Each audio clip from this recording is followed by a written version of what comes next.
Welcome back to my channel Jyoti education centre. आज मैं एक वीडियो में ही आपको सारे टेंसेस लर्न करना बताऊंगी। जी हाँ, मैं इस वीडियो में आपको शुरू से पूरा रिवीजन करवाऊंगी टेंस का। मैंने इस पर सेपरेट वीडियोस अब तक बनाई थी डिटेल में, लेकिन आज आप इसी वीडियो से पूरा टेंसेस लर्न कर लेंगे और डिटेल में अगर आपने पढ़ा है तो पूरा रिवीजन आप एक ही वीडियो से मेरी कर सकते हैं। तो हम स्टार्ट करते हैं इंग्लिश ग्रामर का सबसे इंपॉर्टेंट टॉपिक टेंस। सारे टेंसेस कैसे टेंस फॉर्म हुए, कैसे उनके रूल हैं, तो आइए हम देखते जाते हैं, वन बाय वन हम जाएंगे। तो सबसे पहले हम बात करते हैं इंट्रोडक्शन की। टेंसेस होता क्या है? टेंसेस हमको जो टाइम बताता है, हम टेंस उसे ही समझते हैं, उसे ही बोलते हैं विच describes the time of doing work और एक्शन। एक्शन कब हो रहा है एक्चुअल में, जो हमें ये बताता है। लेकिन क्या सिर्फ टेंसेस टाइम बताता है? ठीक है, अब जैसे कि टाइम कितने टाइप्स के होते हैं? टाइम तो 3 टाइप्स के हो गए ना। देखिए अभी मैं आपको पढ़ा रही हूं तो ये मेरा क्या चल रहा है? प्रेजेंट। ये मेरा प्रेजेंट चल रहा है। अब प्रेजेंट से पहले मैंने जो भी काम किया होगा वो मेरा पास्ट हो चुका है, यानी कि भूतकाल, वर्तमान काल, और इसके आगे जो काम होगा या जो मैं करने का सोचूंगी वो फ्यूचर टेंस के रूप में कहलाएगा, यानी कि आने वाला काल। ठीक है, तो बेसिकली क्या हो गई, अभी जो है वो हम बोलते हैं उसे प्रेजेंट, और इसके पीछे अगर हम जाते हैं वो होता है हमारा पास्ट, और इसके आगे का अगर हम कुछ सोचते हैं कल के बारे में करने के लिए तो हम बोलते हैं फ्यूचर। तो सिंपल हो गए इधर tense, past tense, present tense, future tense. पर एक्चुअल में क्या हम यही पढ़ते हैं? हमने तो बहुत टाइप के टेंसेस सुने हैं, 12, वो कैसे हुए? हमको क्या जरूरत पड़ गई? हमने तो सिंपल टाइम डिस्क्राइब कर दिया ना। सिंपल टाइम डिस्क्राइब हो गया। टेंसेस मतलब क्या डिस्क्राइब कर रहा है? सिंपल डिस्क्राइब कर रहा है आपका टाइम।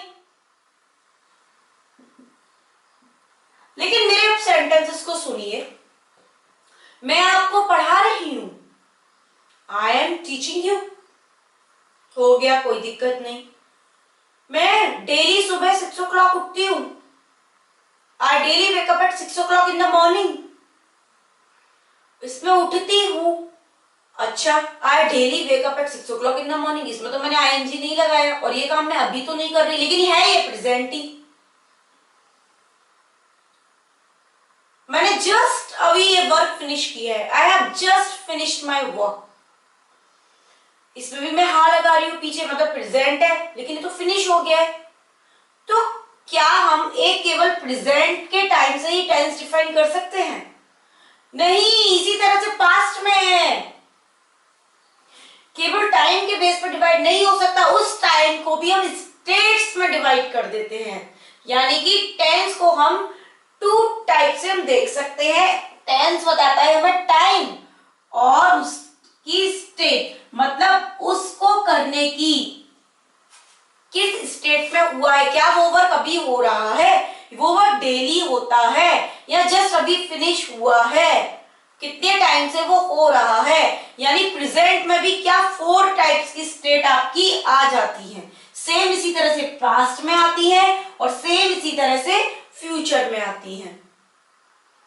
तो टेंस केवल टाइम से डिस्क्राइब नहीं हो सकता, जैसा कि हम समझते हैं। अगर टाइम से टेंस डिस्क्राइब हो जाता ना केवल, तो केवल टेंस के 3 टाइप्स ही होते, प्रेजेंट, पास्ट एंड फ्यूचर। लेकिन नहीं, इंग्लिश ग्रामर में तो 3 टाइप्स नहीं है। आया समझ में? Time and state. अच्छा, अब इस बेस पर मैं टेंसेस को लिखती हूँ। सबसे पहले मैं प्रेजेंट की बात करती हूँ, कैसे डिवाइस हुए, तो इसी बेस पर मैं टेंसेस को लेंगे प्रेजेंट की। प्रेजेंट एक टाइम के बेस पर टेंस का एक पार्ट हो गया प्रेजेंट, लेकिन उस टाइम को भी हमने 4 स्टेट्स में डिवाइड कर दिया। अच्छा, और आप फिर मुझे बताना कमेंट करके, क्या इस 4 स्टेट्स के अलावा भी आपको कोई स्टेट्स पता चलती है? बिल्कुल भी नहीं, वरना हमारे और टाइप के टेंसेस हो जाते इंग्लिश ग्रामर में। इन्हीं 4 स्टेट्स और इन्हीं 3 टाइम से मिलकर हमारे 12 टेंसेस बनते हैं। आइए हम खुद ही पहले 12 टेंसेस बनाते हैं, बिल्कुल भी रटने की जरूरत नहीं है कि there are 12 type of tenses. इसमें हम देखते हैं कि कैसे, why there are 12 types of tenses, how there are 12 types of tenses. चलिए देखिए, सबसे फर्स्ट स्टेट मैंने लिखी है परफेक्ट स्टेट। परफेक्ट में मैंने लिखा है कंप्लीशन ऑफ वर्क, यानी कि टाइम की ऐसी स्टेट जिसमें काम पूरी तरह से हो चुका होता है। जैसे कि मैंने एग्जांपल दिया, I have cooked the food, मैं खाना बना चुकी हूँ। Just let's come, let's eat, मैंने खाना बना लिया है, चलो खाते हैं खाना। यानी कि इसमें जस्ट अभी वर्क कंप्लीट पूरा होने की मुझे इंफॉर्मेशन मिल गई है, मेरा वर्क फिनिश हुआ है, इनकम्प्लीट नहीं है। ऐसे टेंस को हम रखते हैं परफेक्ट स्टेट में। नेक्स्ट आता है कंटिन्यूअस स्टेट। कंटिन्यूअस में मैंने यहाँ क्या लिखा है, इनकम्प्लीशन ऑफ वर्क। कैसे, जैसे कंटिन्यूअस मतलब जिसमें आईएनजी लग जाता है। इस समय मैं क्या कर रही हूँ, आई एम टीचिंग यू, लेकिन मैं कब तक टीचिंग करूंगी, मेरा वर्क अभी कंप्लीट नहीं हुआ है, मेरा वर्क क्या चल रहा है, my work is going on but not completed, it is incompleted. वो कब तक चलेगा इसकी कोई इंफॉर्मेशन नहीं दी है, बस मैंने करंट अपनी जो स्टेट है वो बता दी है कि करंटली मैं इस समय क्या कर रही हूं। तो ऐसे को हम रखते हैं कंटिन्यूअस स्टेट में। इसके बाद आती है परफेक्ट कंटिन्यूअस। अब इसमें परफेक्ट भी आ गया, इसमें कंटिन्यूअस भी आ गया। ये कौन सी स्टेट है, ये स्टेट तो ऐसा लग रहा है कि बना दी गई है, आज कुछ पार्ट इसमें से ले लिया, कुछ पार्ट इसमें से ले लिया, तभी तो मैंने यहाँ लिखा है इसका लेके कंप्लीटेड भी हो गया और इसका लगा दिया यहाँ इनकम्प्लीटेड भी हो गया, यानी आधा काम हो गया आधा नहीं। अच्छा वैसा कैसे हो जाएगा, देखिए मैं इसका भी एग्जाम्पल देती हूँ, आपको तुरंत समझ आ जाएगा। आई एम टीचिंग यू, अगर मैं इसको बोल दूं I have been teaching you for 2 hours, यानी कि मैंने इसमें वर्क फिनिश होने के टाइम नहीं दिया है, स्टार्टिंग टाइम दिया है, मतलब काम कब से चल रहा है, कितना टाइम उसको हो गया। I have been teaching you for 2 hours, मैं 2 घंटे से आपको पढ़ा रही हूँ, तो आप समझ जाइए 2 घंटे से मेरा वर्क स्टार्ट हुए 2 आवर्स हो गया। ठीक है, तो ये तो हो गया इसका 2 आवर्स का वर्क, यानी मेरा कंप्लीट हो गया। मैंने जितने से काम चल रहा है और अब तक उस वर्क के कंप्लीट होने की आपको इंफॉर्मेशन दे दी है, इसलिए मैंने यहाँ लिखा है पार्टली कंप्लीटेड। लेकिन अभी भी मेरा my work is still going on, मैं अभी भी आपको पढ़ा रही हूँ, मैं 2 घंटे से पढ़ा रही हूँ और अभी भी पढ़ा रही हूँ। तो ये पार्टली क्या हो गया, इनकम्प्लीटेड, क्योंकि कब तक मेरा काम चलेगा अभी कंप्लीट नहीं हुआ है, इसकी इंफॉर्मेशन मैंने नहीं दी है। तो ये चीज हो गई इसमें कंटिन्यूटी, मेरा वर्क चल रहा है, इसलिए इसे बोलते हैं कंटिन्यूअस भी बोलते हैं। और परफेक्ट क्योंकि मैंने इसमें थोड़ा सा अपना जो फिनिश वाला टाइम है वो दे दिया, मैं 2 घंटे से पढ़ा रही हूँ, यानी जब से अब तक 2 आवर्स हो गए, उतना तो मैं पढ़ा चुकी हूँ, उतना पार्ट तो मैंने कवर कर लिया अपने टाइम का, अब कितना मैं पढ़ाऊंगी वो मेरा कंटिन्यू। तो इसलिए ऐसी स्टेट को हम बोलते हैं पार्टली कंप्लीटेड, पार्टली इनकम्प्लीटेड। अब नेक्स्ट आती है इनडेफिनिट। अच्छा इनडेफिनिट तो आप लोगों ने पढ़ा है, डेफिनेट वर्ड्स आपने पढ़ा है, जो निश्चित हो, मैं डेफिनेटली ही ये काम करूंगी। और इनडेफिनिट क्या हो गया, उसका अपोजिट। अब इसमें कैसे हो गया ये अपोजिट, ऐसे कैसे फॉर्म आ गई, देखते हैं। इसमें मैंने क्या लिखा है, नीदर कंप्लीटेड नॉर इनकम्प्लीटेड, ना तो वो कंप्लीट है ना वो इनकम्प्लीट है, ये कैसे हो गया भाई, ये हमारी समझ आ गया, पार्टली कंप्लीटेड पार्टली इनकम्प्लीटेड, यानी कि ऐसे सेंटेंसेस या ऐसे टेंस जिसमें हमें पता ही नहीं चलता है क्या हमारा काम कंप्लीट होता है या नहीं। कैसे, I daily wake up 6 AM, I daily wake up at 6 AM या I daily wake up in the morning, तो ये मेरा काम मैं डेली कंप्लीट कर, डेली मेरा रूटीन है, मैं अपना रूटीन आपको बता रही हूँ। ठीक है, मैं इसके बारे में डिटेल में भी बात करूंगी धीरे धीरे, रूटीन हैबिट्स ये किस टेंस में आती है। अभी जस्ट आपका इंट्रोडक्शन चल रहा है कि 12 टाइप के टेंसेस हुए, तो हुए कैसे, हम तो सिर्फ 3 मान रहे थे ना, प्रेजेंट पास्ट एंड फ्यूचर, इसके अलावा कैसे जरूरत पड़ गई, अभी सिर्फ मैं आपको ये बता रही हूँ। अच्छा तो मैं क्या बात कर रही थी, I wake up daily in the morning या I wake up early in the morning. ठीक है, अच्छा तो ये वर्क मेरा सिर्फ एक बार का तो है नहीं कि कंप्लीट हो गया, ठीक है भाई हो गया कंप्लीट, आपको अभी दोबारा सोचा जाएगा, ये तो मैं डेली कर रही हूँ, तो उसमें मैं ये भी इंफॉर्मेशन नहीं है कंप्लीट हुआ या नहीं, मैं डेली, और ये भी नहीं कह सकती इनकम्प्लीट हुआ, क्योंकि मैं अपना उठने का काम तो डेली कर रही हूँ। तो देखा आपने, नीदर कंप्लीटेड नॉट इनकम्प्लीटेड, कैसे मैंने 4 स्टेट्स में इसको डिवाइड कर दिया है। देखिए एक बार फिर से रिवीजन करिए। सबसे पहले हम बात कर रहे थे टेंस की। Tense which describes the time of doing work और एनी एक्शन, जो डिस्क्राइब करता है कोई भी काम कब हुआ है। अच्छा, इस बेस पर तो फिर हमारा दिमाग पहुंचा टाइम पर। टाइम कितने पार्ट में डिवाइड हो गया। अभी हमारा जो चल रहा है प्रेजेंट अभी, और इससे हम पीछे गए जो हम कर चुके हैं पास्ट, और जो हम आगे करेंगे फ्यूचर। लेकिन क्या इसी पर ही डिवाइड है? तो मैंने आपको एग्जांपल दे दे के बताया नहीं, टाइम को भी हम डिवाइड कर सकते हैं, जिसको मैंने एक नाम दे दिया स्टेट। टाइम भी कई स्टेट में डिवाइड हो सकता है, और जैसे कि मैंने बताया 4 स्टेट में डिवाइड होता है। Perfect, continuous, perfect continuous, indefinite. इसका मैंने पूरा डिटेल बताया कि कैसे क्या क्या होता है। अच्छा, अब इसी 4 स्टेट्स में हर टाइम को हम डिवाइड कर सकते हैं, यानी पास्ट की भी ये 4 स्टेट्स होंगी, प्रेजेंट की भी ये 4 स्टेट होंगी, फ्यूचर की भी ये 4 स्टेट होंगी। तो आप यहां देखिए कितने टाइप के टेंसेस हो गए। 3 हमने टाइम डिवाइड कर लिया, पास्ट प्रेजेंट फ्यूचर, यानी कि 3 टाइम्स। ठीक है, और कितने पार्ट में डिवाइड करा? 4 स्टेट्स। हर टाइम को हमने डिवाइड करा है 4 स्टेट्स में, यानी कि कितने टाइप के टेंसेस बन गए ये आपके? 12 टाइप्स के टेंसेस हो गए। 3 into 4 12, यानी 3 टाइम्स को उसकी 4 स्टेट्स में डिवाइड करके हम करते हैं 12 टेंसेस। इसके अलावा भी कोई स्टेट नहीं, कोई भी आप सेंटेंस लिख लीजिए, इन 4 से ही वो मैच करेगा। अगर आपको कंफ्यूजन है, मेरे कमेंट बॉक्स में आप मैसेज लिखकर भेजिए, मेरे को कमेंट करिए, या मेरी मेल आईडी पर मुझे मेल करिए, मैं आपको बताऊंगी कौन सा किस स्टेट से शो होता है। तो इस टाइप के आपके हो गए 12। There are 12 types of tenses in English grammar: present indefinite, present continuous, present perfect and present perfect continuous, past indefinite, past continuous, past perfect and past perfect continuous, future indefinite, future continuous, future perfect and future perfect continuous। Indefinite पे हम सबसे पहले बात करेंगे। 3 types के indefinite होते हैं, present, past और फ्यूचर। तो सबका हम यही सीरीज कंटिन्यू करेंगे। सबसे पहले हम पढ़ेंगे भी इंडेफिनेट के बारे में। इंडेफिनेट के मैं आपको तीनों पढ़ाऊंगी, present, past indefinite and future indefinite.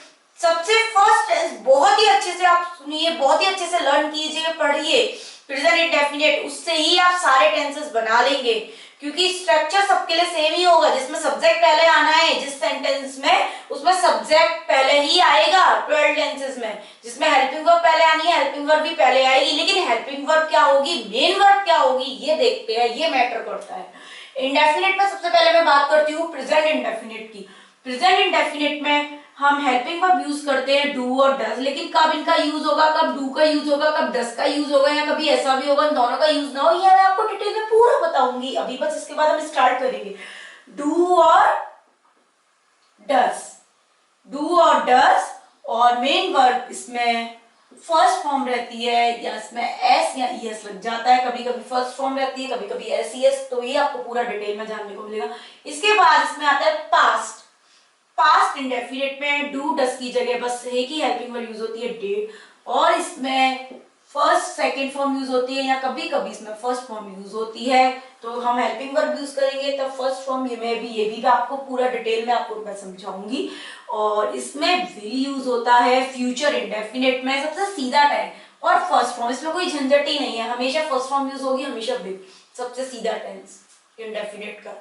ठीक है, अब बात करते हैं कंटीन्यूअस के बारे में। प्रेजेंट कंटीन्यूअस में इज, आर, एम, तीन, ठीक है, इज, आर, एम। और कंटीन्यूअस की पहचान, जब भी कंटीन्यूअस आए, आईएनजी, आईएनजी जहां भी लगाओ, ये भी मत देखो आईएनजी जहां भी लगाओ और आपसे टेंस पहचानने को बोला जाए, वो कंटीन्यूअस ही होगा। अब वो परफेक्ट कंटीन्यूअस, प्रेजेंट कंटीन्यूअस, ये आप देखेंगे। was, were, ये पास्ट कंटीन्यूअस हो गया, और इसमें आईएनजी, कंटिन्यू मतलब आईएनजी, कोई भी फॉर्म नहीं, आईएनजी। और अब बात करते हैं हम फ्यूचर कंटीन्यूअस की। तो विल बी, कुछ भी नहीं, बस इसके आगे बी लग जाएगा, इसमें सब में विल ही रहेगा, उसके आगे चेंज हो जाएगा, विल बी। और इसमें भी आईएनजी, इसमें फर्स्ट फॉर्म का, सेकंड इसमें नहीं, बस इंडेफिनिट में इसका चक्कर होता है। परफेक्ट में भी मेन वर्ब में, अब हम परफेक्ट स्टार्ट करेंगे, सब में थर्ड फॉर्म, परफेक्ट का मतलब थर्ड फॉर्म। तो परफेक्ट टेंस में क्या होगा, हैज या हैड। प्रेजेंट परफेक्ट में हेल्पिंग वर्ब होगी हैज या हैड, और प्लस वर्ब की थर्ड फॉर्म, B3 मतलब वर्ब की थर्ड फॉर्म, मेन वर्ब। इसके बाद पास्ट परफेक्ट में हेड होगा और वर्ब की थर्ड फॉर्म, ये मैं देखने की जरूरत नहीं है, जैसे यहाँ ING चिपक गया था ना, ऐसे यहाँ B3 मतलब वर्ब की थर्ड फॉर्म हो जाएगी, चाहे कुछ भी हो। और इसके बाद फ्यूचर परफेक्ट में फिर से will have,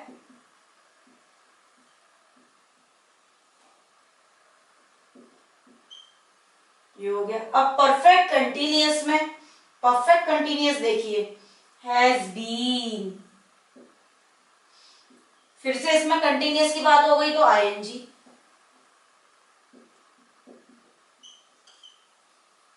past perfect continuous में हैड बीन, क्योंकि इसमें परफेक्ट भी आ गया ना, तो परफेक्ट का जो है हमने मिक्स कर दिया, परफेक्ट के उसमें हमने बीन और लगा दिया है।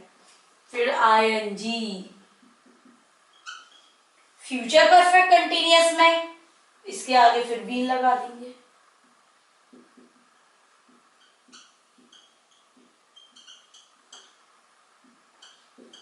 ING।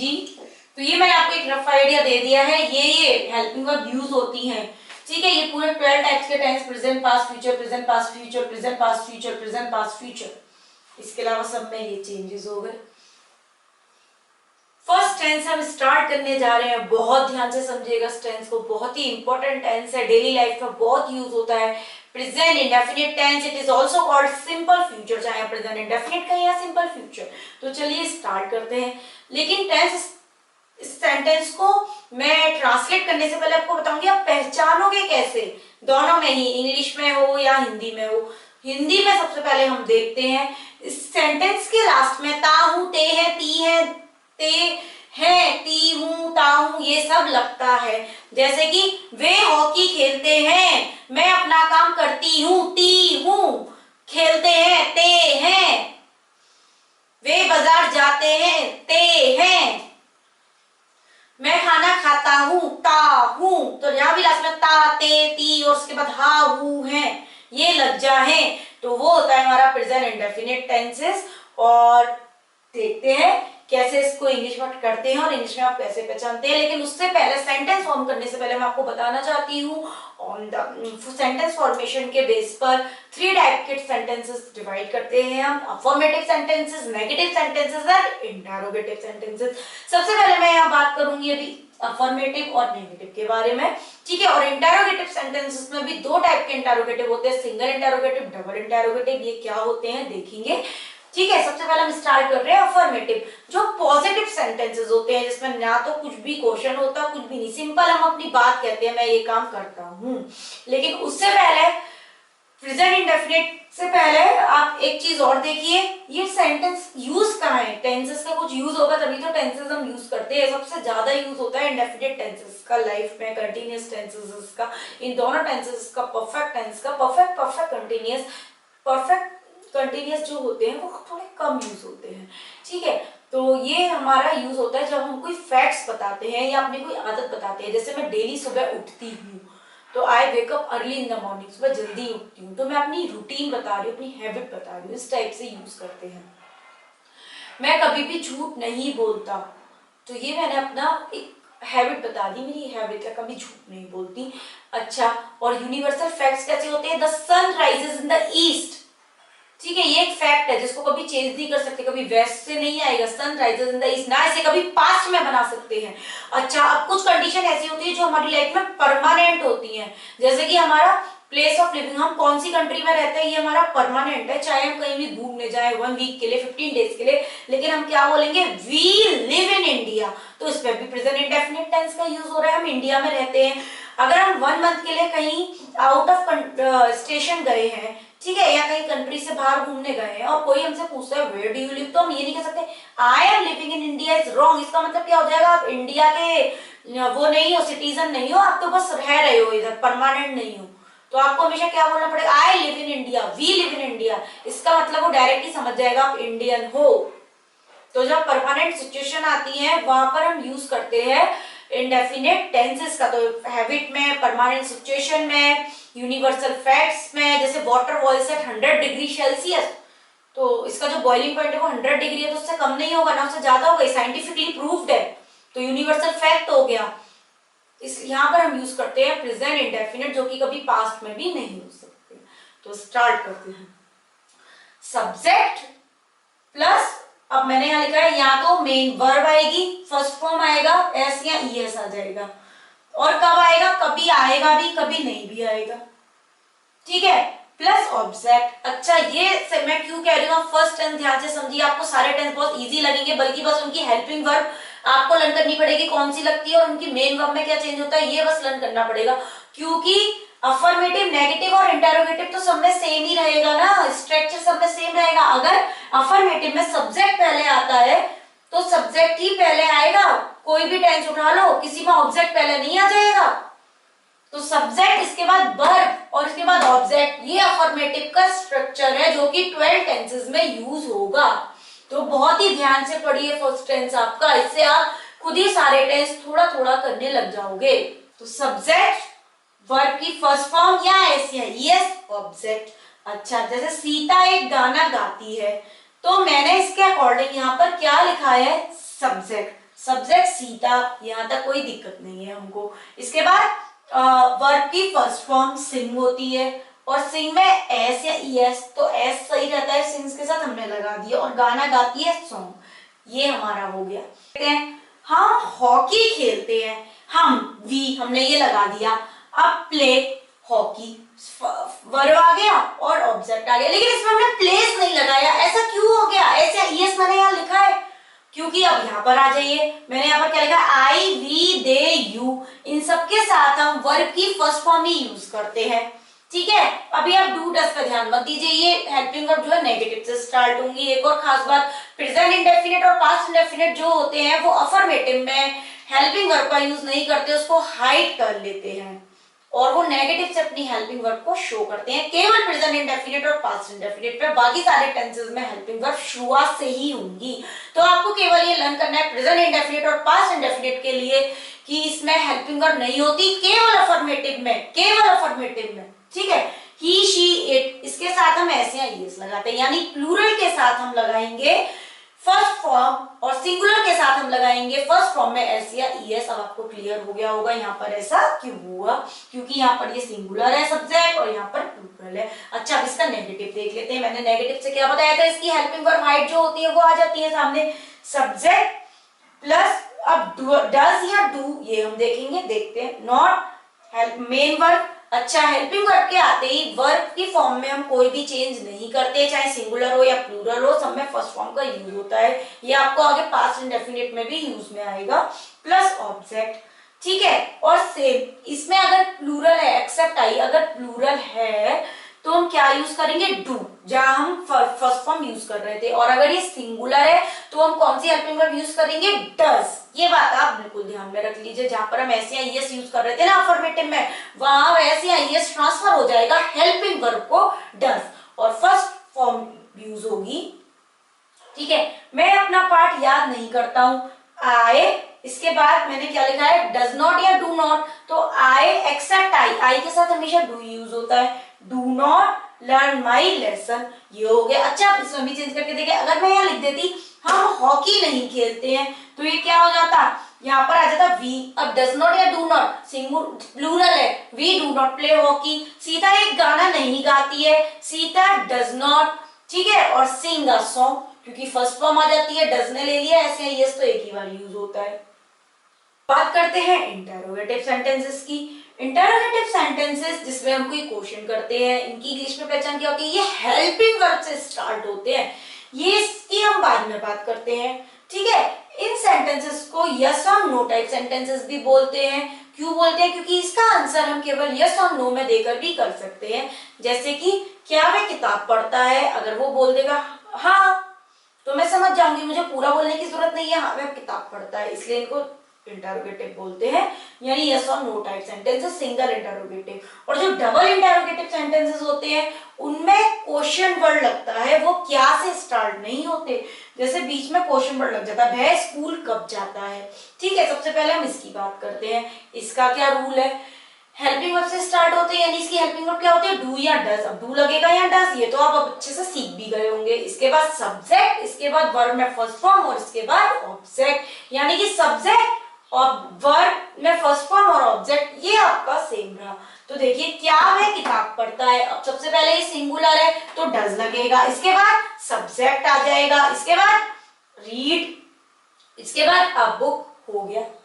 एक और देखते हैं, क्या वे या कार्य करते हैं। सबसे पहले डू या डज सब्जेक्ट के अकॉर्डिंग देखेंगे, तो वे क्या है या सब्जेक्ट प्लूरल तो डू, इसके बाद वे मतलब दे, कार्य करने की वर्ब, और यहाँ की ये डू दे वर्क हियर, हो गया सिंपल। अच्छा अगर मैं इसमें नेगेटिव भी कर दूं, क्या वह किताब नहीं पढ़ता है, ठीक है मैं ये भी तो बोल सकती हूँ, नहीं की कर दूं तो नॉट कहाँ लगेगा, सब्जेक्ट के बाद। इंटरोगेटिव में अगर हमारा नेगेटिव भी आ जाता है तो हमेशा नॉट लगाते हैं सब्जेक्ट के बाद। ये पूरे 12 टेंसेस में सेम ही रहेगा, स्ट्रक्चर कभी चेंज नहीं होगा। स्ट्रक्चर में अगर यहाँ हेल्पिंग वर्ब से स्टार्ट हो रहे हैं तो पूरे 12 टेंसेस के जो भी सिंगल इंटरोगेटिव के स्ट्रक्चर होंगे वो भी हेल्पिंग वर्ब से ही स्टार्ट होंगे। मैं यहाँ पर ये डिटेल में बता रही हूँ, आगे आप खुद ही करेंगे ये, ठीक है। हेल्पिंग वर्ब से स्टार्ट होंगे, बस हेल्पिंग वर्ब चेंज हो जाएगी, हेल्पिंग वर्ब चेंज हो जाएगी और मेन वर्ब वर्ब में ही चेंज होता है, बाकी subject object structure remain same in any tense. क्या वे यहाँ कार्य नहीं करते हैं, अब मैंने यहाँ भी नहीं लगा दिया, यहाँ कार्य या फिर यहाँ पर नहीं लगा दिया, कार्य नहीं करते हैं तो डू दे नॉट, फिर से सब्जेक्ट के बाद। ये बात आपको हमेशा ध्यान रखनी है, नॉट इधर मत लगा देना, do not does not negative में एक साथ लगता है, लेकिन इंटरोगेटिव में हेल्पिंग वर्ब पहले आ जाती है और सब्जेक्ट के बाद लगता है।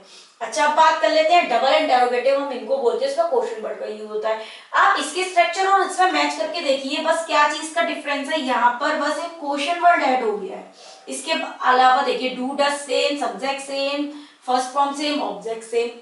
तो ये बड़ा जो लग रहा है कुछ भी रटने की जरूरत नहीं है, बस क्वेश्चन वर्ड जो है वो पहले लग जाएगा। जैसे वह स्कूल कब जाता है, तो वह की कब, सबसे पहले क्वेश्चन वर्ड कब, व्हेन, इसके बाद सिंपल डू या डज, सब्जेक्ट के अकॉर्डिंग डू या डज लगाना है, तो वह क्या है सिंगुलर, डज ही गो टू स्कूल, बिल्कुल सिंपल आपके हो गए। और इसमें भी अगर हमें नॉट लगाना है स्कूल कब नहीं जाता है तो कहां लगा देंगे, नॉट सब्जेक्ट के बाद। ध्यान रखना इंटरोगेटिव में नेगेटिव यूज होता है तो नॉट कहां लगता है, सब्जेक्ट के बाद, डायरेक्ट हेल्पिंग वर्ब के बाद नहीं लगाना है, जब तक कि उसका सब्जेक्ट जो है वो गायब ना हो।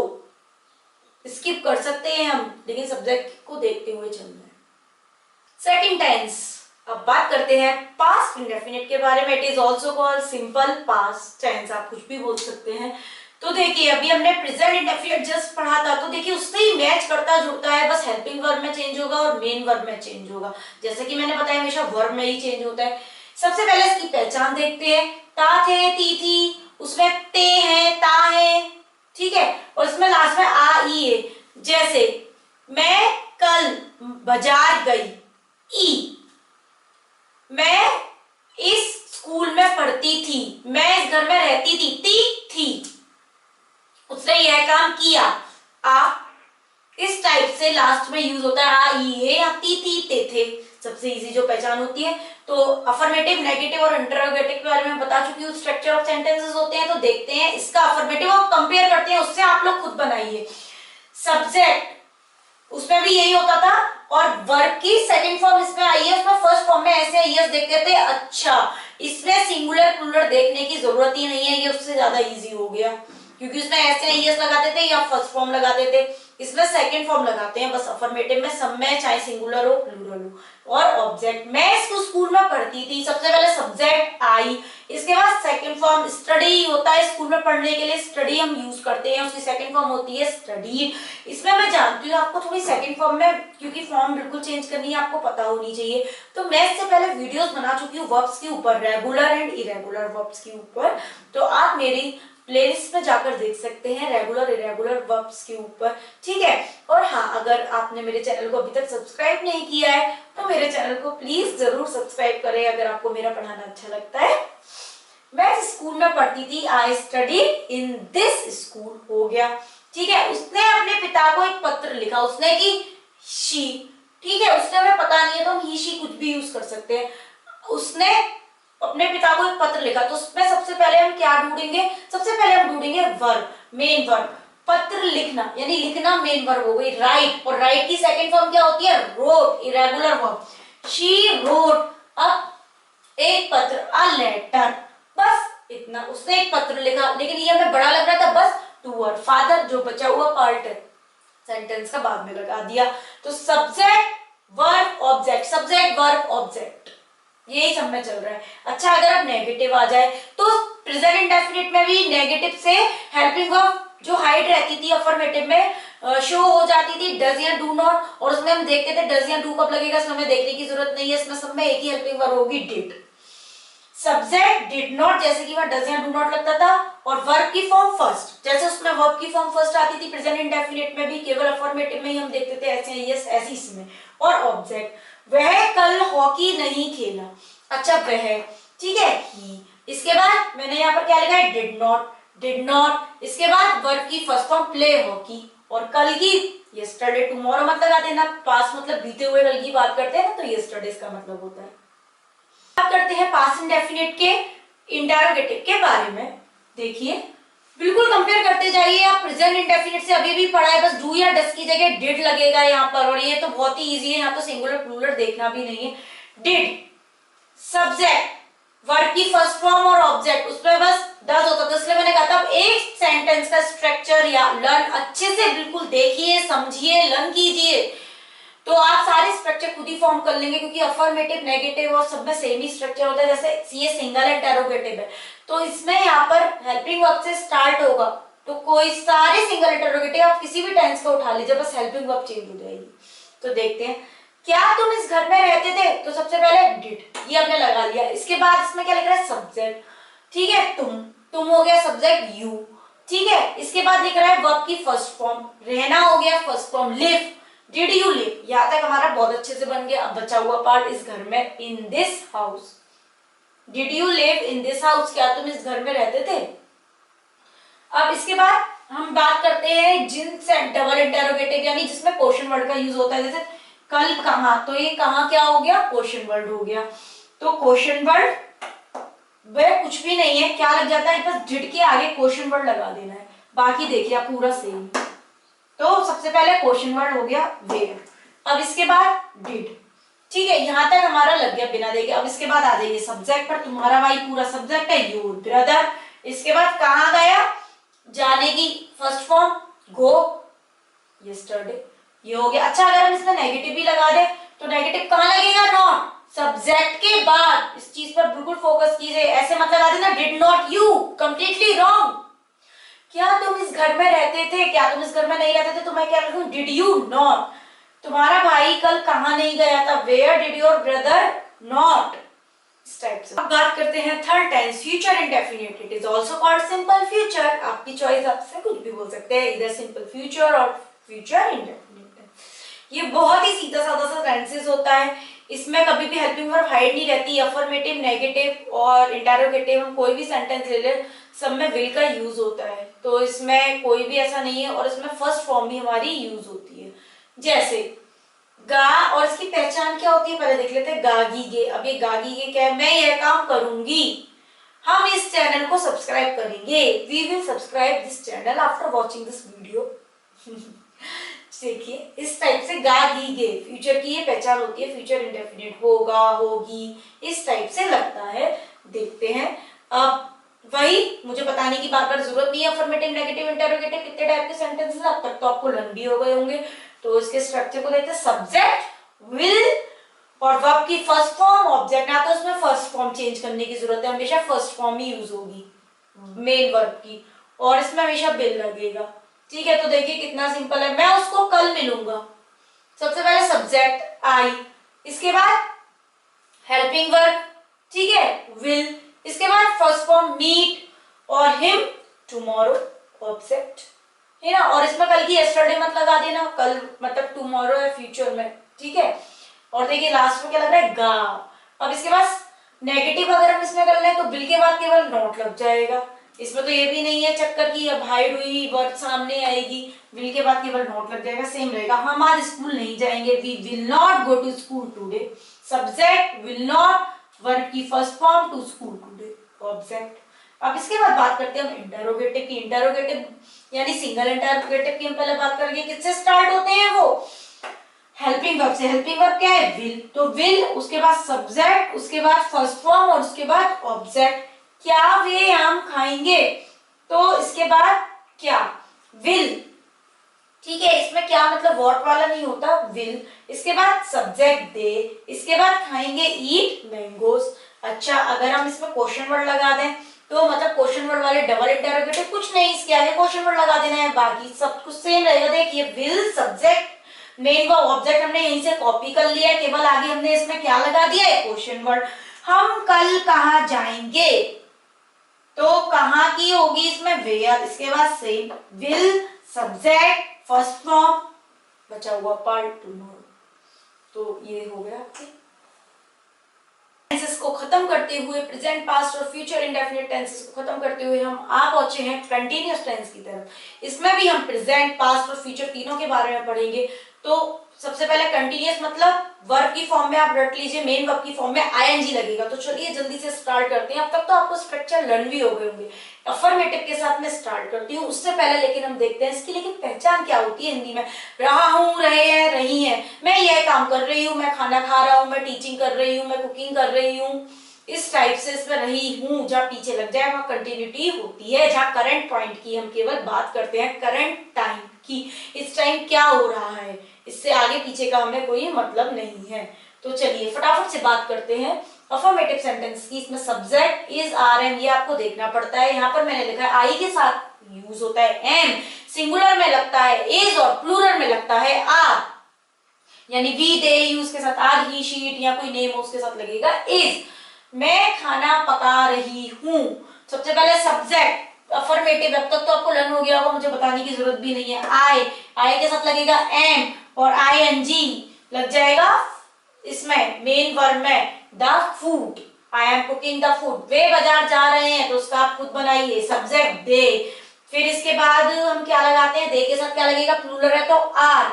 इसके बाद फॉर्म पर आ जाइए, जाने की होती है गो, गो में लग जाएगा ING, going, they are going to market. वह गाना गा रही है, she is singing a song. अच्छा, अगर इसमें नेगेटिव की बात करें तो क्या होगा? बस इज आर एम के आगे नॉट आ जाएगा, सिंपल। मैंने आपको इज आर एम तीनों का यूज करके बताया, इसलिए मैंने यहाँ 3 सेंटेंसेस लिए हैं। मैं स्कूल नहीं जा रही हूँ, ठीक है, I am not going to school. इसमें केवल ये लग जाएगा, मैं स्कूल नहीं जा रही हूँ, I am not going to school. ठीक है, एम के बाद लग गया नॉट, बस इज आर एम के बाद नॉट लगा देंगे। इंटरोगेटिव की बात करते हैं। अब तक आप स्ट्रक्चर समझ गए होंगे इसका भी। सबसे पहले हेल्पिंग वर्ब से स्टार्ट होते हैं, सिंगल इंटरोगेटिव, इसके बाद सब्जेक्ट, इसके बाद आईएनजी और इसके बाद ऑब्जेक्ट। क्या लड़कियां कमरे में पढ़ रही हैं? तो पहले सब्जेक्ट के अकॉर्डिंग आपको इज आर एम देखना है। लड़कियां क्या है? गर्ल्स, गर्ल्स यानी प्लूरल, तो आर लगेगा। फिर इसके बाद सब्जेक्ट आर द गर्ल्स, इसके बाद आईएनजी फॉर्म में देखकर reading in the room, simple. अब इसके बाद तुम कहाँ जा रहे हो? अब इसमें हमने डबल इंटरोगेटिव की बात कर दी, कहाँ की? वेयर। इसके बाद हेल्पिंग वर्ब आर, इसके बाद सब्जेक्ट यू और इसके बाद going, where are you going.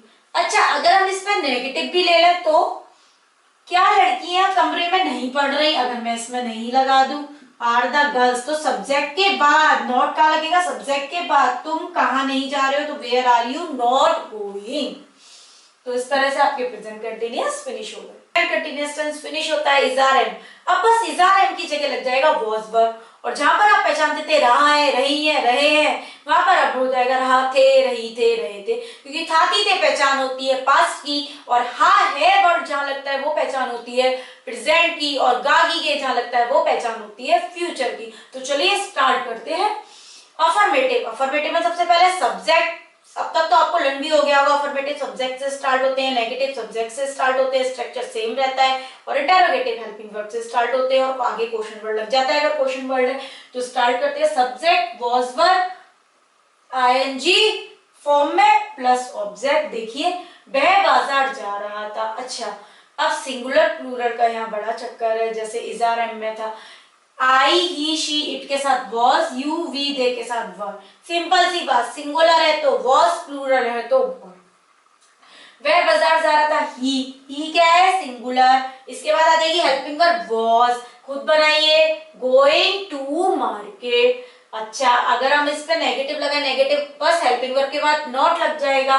Subject was were not ING plus object. यह लड़की क्लास में शोर नहीं मचा रही थी, तो यह लड़की की हो गई दिस गर्ल। दिस गर्ल के बाद हो गया वॉज, ठीक है, यह लड़की केवल एक है, नॉट और शोर मचाने की हो गई making a noise in the class. अच्छा, अब इंटेरोगेटिव की बात कर लेते हैं। इंटेरोगेटिव की स्टार्टिंग किससे होती है? हेल्पिंग वर्ब से, यानी वॉज या वर्ब पहले आएगा, उसके बाद सब्जेक्ट, उसके बाद वर्ब, उसके बाद ऑब्जेक्ट। देखिए बिल्कुल सेम होता है, सब्जेक्ट वर्ब ऑब्जेक्ट, बट आगे हेल्पिंग वर्ब लग जाती है। जो हेल्पिंग वर्ब सब्जेक्ट के बाद लगती थी वो हेल्पिंग वर्ब सब्जेक्ट से आगे चली जाती है। बिल्कुल सेम होता है। क्या लड़कियां कमरे में पढ़ रही थी? तो क्या सबसे पहले लड़कियां क्या है, सब्जेक्ट के अकॉर्डिंग हमेशा आपको देखना है सिंगुलर या प्लूरल। वर्ब, इसके बाद सब्जेक्ट द गर्ल्स, इसके बाद पढ़ रही थी रीडिंग, ठीक है, आईएनजी, ये तो आप गांठ मान लीजिए कंटिन्यूअस में, इन द रूम। अच्छा, अब क्वेश्चन वर्ड वाला आ जाए, वह कमरे में क्या कर रहा था? अच्छा, ये क्या में और ये वाला क्या में मैंने जानबूझ के लिए डिफरेंस है। ये वाला क्या हेल्पिंग वर्ब वाला नहीं है, बल्कि ये वाला जो क्या है जो बीच में लगता है वो व्हाट वाला है। व्हाट, क्या वह कमरे में क्या कर रहा था, एक डिफरेंस। देखो आप पूरा इंटरोगेटिव है, सिंगल इंटरोगेटिव को पूरा हमने कॉपी कर दिया है, ये बस हटा लो, पूरा यही चीज हो गई, बस आगे क्या लगा देना है? व्हाट। व्हाट, अब वह क्या है? Singular. Was he doing in the room? What was he doing in the room? तो इधर आपके ये होते हैं पास्ट कंटिन्यूअस। पास्ट कंटिन्यूअस के बाद अब बात करते हैं फ्यूचर कंटिन्यूअस टेंस की। इसकी पहचान रहा तो होगा, लेकिन लास्ट में रहा होगा, रही होगी, रहे होंगे, जैसा कि फ्यूचर में गागी लगता है। इसके बाद इसकी हेल्पिंग वर्ब टू वर्ड्स में होती है। फर्स्ट हेल्पिंग वर्ब यहां से स्टार्ट हो गई जो टू वर्ड्स में है, और क्या है इसकी helping verb? Will we. Will we, ये इसकी हेल्पिंग वर्ब है, ठीक है। तो आइए चलिए देखते हैं, और इससे पहले बात करते हैं इसका कैसे यूज होता है। जब भी हम फ्यूचर में किसी पॉइंट के बारे में सोचते हैं कि तुम इस टाइम एक पॉइंट, एक करंट टाइम फ्यूचर में क्या कर रही होंगी, जैसे आज मेरा एग्जाम है और कल से मैं इस समय खेल रही होंगी, नो एग्जाम, तो इस समय से कल मैं इस समय ट्रैवल कर रही होंगी। तुम इस समय कल क्या कर रहे होगे? फ्री हो क्या? फ्री होगे क्या कर रहे होगे? इस टाइप से हम यूज करते हैं फ्यूचर कंटिन्यूअस टेंस का। अफर्मेटिव में सबसे पहले हम देखते हैं सब्जेक्ट, और इसमें विल होता था फ्यूचर इंडेफिनिट में, और इसमें क्या होता है? Will be. Subject will be ING, वो तो आपको लगाना है, सोचना ही नहीं है, प्लस ऑब्जेक्ट। हम 4 बजे तुम्हारे घर आ रहे होंगे, तो हम वी, ठीक है। इसके बाद word will be coming to your home at 4 o'clock। इसमें एक स्पेसिफिक टाइम भी कभी कभी दिया जाता है, 2:30, जैसे 2 o'clock से कल मैं खेल रहा हूँ इस समय 2 o'clock पर, तो 4 o'clock, ठीक, स्पेसिफिक टाइम हमने दे दिया है। अच्छा, अगर इसमें नेगेटिव लगाना, अच्छा नेगेटिव कहाँ लगता है? उस पर तो एक ही पार्ट में हेल्पिंग वर्ब होती थी, तो हेल्पिंग वर्ब के बाद इसमें कहाँ लगेगा? विल वी नॉट, नहीं, इसमें क्या हो जाएगा? दोनों के बीच में आ जाएगा। दोनों वर्ड जो है हेल्पिंग वर्ब के वो अलग हो जाएंगे। Subject will not be, ING plus object, वह कल दिल्ली जा रही होगी, तो शी, ठीक है। इसके बाद आएगी इसमें will be going to Delhi tomorrow. अच्छा, अब मैं आपके सामने इसमें नेगेटिव करके दिखाऊंगी, वह कल दिल्ली नहीं जा रही होगी, मुझे ये लिखना चाहिए था। तो अब आप खुद बताइए, अब तो आप समझ गए, शी विल नॉट बी, कुछ भी चेंज नहीं है, दोनों के बीच में लगा देना है, विल बी नॉट ऐसा मत कर देना। अब बात करते हैं हम इंटरोगेटिव की। Will subject, be ING object, सब में एक ही पार्ट में हेल्पिंग वर्ब होती थी, तो ये होता था। अब लेकिन इसमें सब्जेक्ट के बाद बी और आ जाएगा, यानी कि एक पार्ट हेल्पिंग वर्ब का सब्जेक्ट से पहले और एक पार्ट सब्जेक्ट के बाद। तो will subject, be ING object. क्या वह बच्चा अपने खिलौने से खेल रहा होगा? विल। इसके बाद वह बच्चा, दैट चाइल्ड, इसके बाद बी, इसके बाद प्लेइंग विद हिज टॉय। तो ठीक है, इसमें ये आ गया, और उसमें वी कहाँ लगा है? सब्जेक्ट के बाद। अच्छा, अब इसमें अगर क्वेश्चन वर्ड हो, कुछ नहीं, सेम क्वेश्चन वर्ड तो इससे पहले रहेगा, question word will subject be ING object, ये अगर हम हटा दे तो सेम हो गया सिंगल इंटरोगेटिव की जगह। क्या कल तुम इस समय क्या कर रहे होगे, इसमें क्या जो है वो सिंगल वाला क्या नहीं है, सिंगल इंटरोगेटिव वाला, बल्कि क्वेश्चन वर्ड वाला क्या है। और क्या के लिए हम क्या यूज करते हैं, व्हाट, व्हाट। अब इसके बाद सिंपल विल, इसके बाद सब्जेक्ट और इसके बाद लगेगा बी। वॉट विल बी ऐसे मत कर देना, सब्जेक्ट के बाद लगेगा, इसलिए मैं आपको स्पेशली बता रही हूँ what will you be doing at this time tomorrow. लेकिन अगर यह नेगेटिव भी लग जाए तो बड़ा क्या प्रॉब्लम है, कोई प्रॉब्लम नहीं होगी। नेगेटिव हमेशा क्या लगता है, सब्जेक्ट के बाद, उसके बाद चाहे कुछ भी लगता है। तो अगर नेगेटिव लगाना होगा तो हम कहाँ लगाएंगे, नॉट इधर, will that child not be playing with his toy. अगर इसमें नेगेटिव लगाना हो तो हम क्या लगाएंगे, what will you not be doing at this time tomorrow. तो इस टाइप से आप लोग फ्यूचर कंटिन्यूस। अब बात करते हैं प्रेजेंट परफेक्ट टेंस की। अभी तक आपने 6 टेंस फिनिश कर लिए हैं, टोटल 12 टेंस होते हैं और अब आपके 6 ही बचे हैं।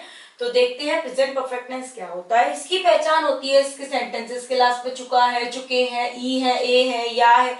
लगता है जैसे किया है, मैंने ये काम दिया, किया है, उसने मुझे एक पेन दिया है, ठीक है। अच्छा, अब सबसे पहले इन 2 पॉइंट की इसमें मैं बात करूंगी इसके स्ट्रक्चर से पहले। Connects present and past, action in past, effect on present, यानी पास्ट में एक्शन रहता है लेकिन उसका इफेक्ट प्रेजेंट में रहता है। कैसे, जैसा कि मैंने आपको इंट्रोडक्शन में बताया था, परफेक्ट जो टेंस होते हैं वो फिनिश कर चुके होते हैं अपना काम पास्ट में, लेकिन उनका जो इफेक्ट रहता है वो प्रेजेंट में भी रहता है। जैसे मैं ये काम कर चुकी हूँ, I have done this work, इसका मतलब मैंने अभी जस्ट ही ये काम किया है, इसका इफेक्ट प्रेजेंट में भी है, इसलिए मैं इसके बारे में आपको बता रही हूँ। और सबसे ज्यादा कंफ्यूजन जो होता है हमें पास्ट इंडेफिनिट और प्रेजेंट परफेक्ट में ही होता है, क्योंकि प्रेजेंट परफेक्ट में भी हम ऐसे बोल सकते हैं मैंने खाना खाया, ये हो गया हमारा पास्ट इंडेफिनिट। और प्रेजेंट परफेक्ट को अगर हम बोलेंगे मैंने खाना खा लिया है, तो जनरली हम मिस्टेक कर जाते हैं, अपोजिट टेंस यूज कर जाते हैं। तो उसमें क्या डिफरेंस होता है, मैंने इस पर एक separate video difference between past indefinite and present perfect के ऊपर बना रखी है, आप मेरी प्लेलिस्ट में जाकर वो वीडियो जरूर देखिए और उसके बाद ही ये टेंस आप पढ़िए, इससे आपको ये टेंस पूरा क्लियर हो जाएगा, कोई भी डाउट नहीं रहेगा। मैं एक बार फिर बताती हूँ, प्रेजेंट पास्ट इंडेफिनिट और प्रेजेंट परफेक्ट में थोड़ा सा ही डिफरेंस रहता है। जैसे मैंने इसे लिखा है कनेक्ट्स प्रेजेंट एंड पास्ट, क्यों लिखा है, जैसे मैं एक एग्जांपल दे रही हूँ, मेरी चाबी खो गई है, I have lost my keys, मैंने ये किया, इसका मतलब क्या है, वो अभी भी मुझे मिली नहीं है, आई एम स्टिल सर्चिंग माई की, मैं अभी भी अपनी की को ढूंढ रही हूँ, मुझे उसकी जरूरत है। अगर मैं इसको पास्ट इंडेफिनिट में कहती हूँ आई लॉस्ट माई की, इसका मतलब मेरी की मिल चुकी है, वो काम पास्ट में ही हो गया था और उसका इफेक्ट भी पास्ट में था, अब उसका कोई भी इफेक्ट मुझ पर नहीं बताया, बस मैंने जस्ट बताया आई लॉस्ट माई की यस्टरडे, कल मेरी चाबी खो गई, तो मेरी चाबी खो गई, उसका इफेक्ट वो अब मुझे मिल भी गई, उसका इफेक्ट भी तभी खत्म हो गया। लेकिन आई हैव लॉस्ट माई की, उसका इफेक्ट अभी भी है, मुझे वो की अभी भी चाहिए, मिली नहीं है। तो ये डिफरेंस होता है मेन, इससे मैंने यहाँ पर लिखा है connect present and past. Past और प्रेजेंट को कनेक्ट करता है प्रेजेंट परफेक्ट टेंस की, एक्शन तो हमारा पास्ट में हो गया लेकिन उसका इफेक्ट जो है वो प्रेजेंट में है, तो उस तरह से वो कनेक्ट करता है। और यहाँ भी मैंने सेम चीज लिखी है, action in past, effect on present, जैसा कि मैंने आपको अभी कीज का एग्जांपल देकर समझाया। तो आइए बात करते हैं उसको फॉर्म कैसे करते हैं। इसमें जो हेल्पिंग वर्ब यूज होती है वो हैज और एफ यूज होती है, और परफेक्ट का मतलब होता है थर्ड फॉर्म का यूज होना। जैसे कंटिन्यूअस का मतलब होता था आईएनजी लगना, आंख बंद करके आईएनजी लगा देते थे, ऐसे जहां भी परफेक्ट टेंस की बात होती है वहां मेन वर्ब की थर्ड फॉर्म ही यूज करेंगे। लेकिन ये थर्ड फॉर्म सेकंड फॉर्म बनाएंगे कैसे, इस पर भी मैंने सेपरेट वीडियो पहले ही बना दी है, रेगुलर वर्ब्स इरेगुलर वर्ब्स की। आप मेरी उन वीडियो में जरूर जाइए, इसके बाद ही ये टेंस स्टार्ट कीजिए। सेकंड फॉर्म और थर्ड फॉर्म बनाने से पहले रेगुलर इरेगुलर सारी ही वर्ब्स आप बना लेंगे और आपको किसी में भी प्रॉब्लम नहीं आएगी। अब अफर्मेटिव सेंटेंसेस को सबसे पहले देखते हैं, क्या स्ट्रक्चर होता है। सब्जेक्ट, जैसा कि अभी तक आप 6 टेंस में सीख भी चुके होंगे, अफर्मेटिव, नेगेटिव और इंटेरोगेटिव में कि किसमें क्या स्ट्रक्चर पहले होता है क्या नहीं होता। अफर्मेटिव में सब में सब्जेक्ट ही पहले आता है, नेगेटिव में सब में सब्जेक्ट ही पहले आता है, नॉट लगता है, इसी टाइप से सब में होता है सब्जेक्ट। फिर इसके बाद लगती है हेल्पिंग वर्ब, मेन वर्ब और ऑब्जेक्ट। हेल्पिंग वर्ब इसकी दो होती है, हैज या हैव, हैज सिंगुलर के साथ यूज होती है और हैव प्लूरल के साथ यूज होती है।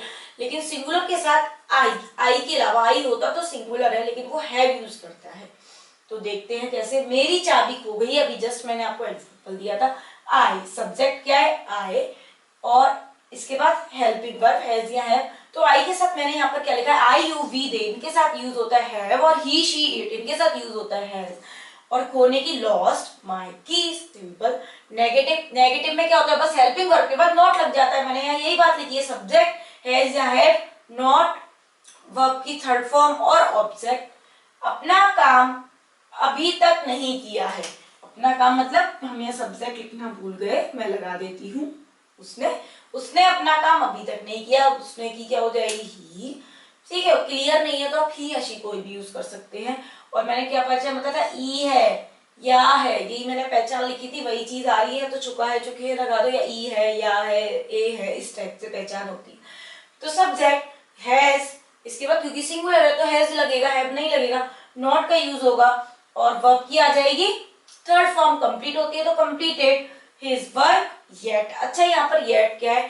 प्रेजेंट परफेक्ट और पास्ट इंडेफिनिट में एक और मेन डिफरेंस होता है, जो कि मैंने अपनी वीडियो में बताया था। इसमें येट जो काम के ना फिनिश होने को शो करते हैं, येट, स्टिल, जैसे the bus has not arrived, the bus has not still arrived, इस टाइप से हम यूज करते हैं। ये हम पास्ट इंडेफिनिट पे यूज नहीं कर सकते हैं।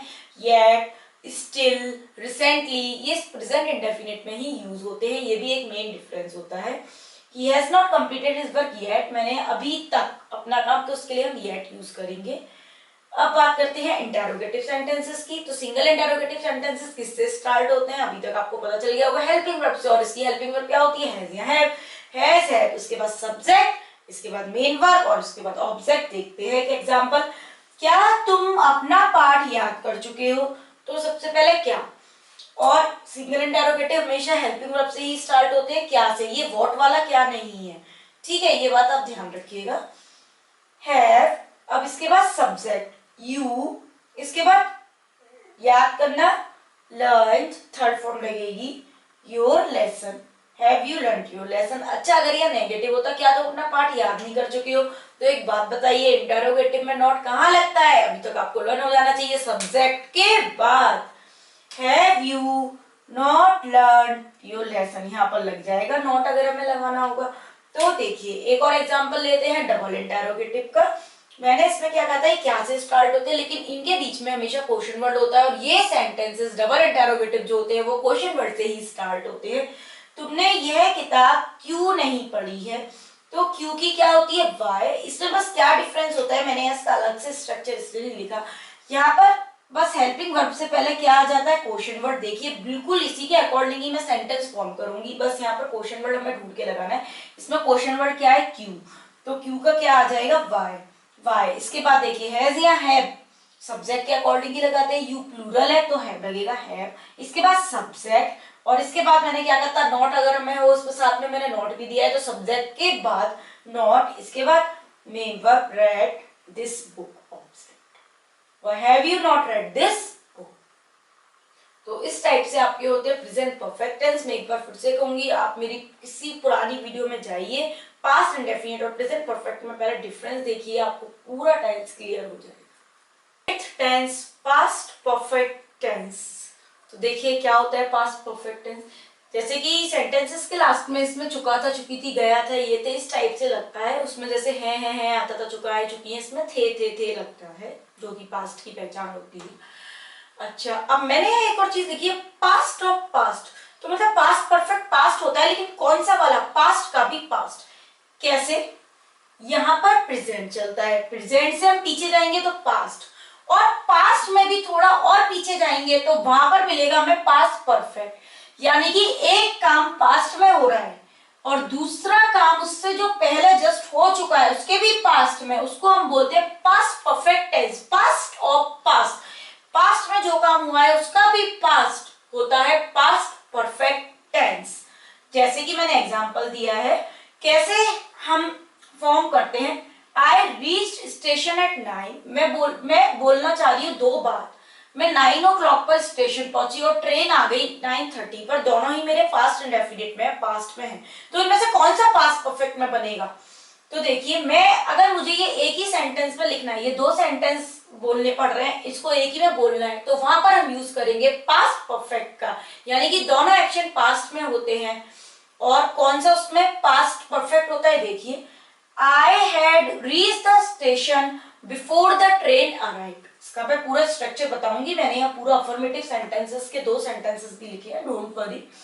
I had reached the station before the train arrived, इसमें बिफोर और आफ्टर का यूज करके, इसका बिफोर और आफ्टर को ऐड करके हम दो सेंटेंस को एक सेंटेंस बना सकते हैं।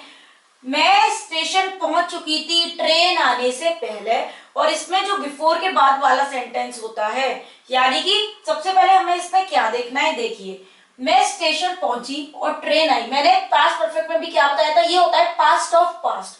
तो उसमें कौन सा काम, ट्रेन आई, ये भी पास्ट में हो रहा है, लेकिन उससे पहले भी कौन सा पास्ट हो चुका है, मेरे स्टेशन पहुंचने का।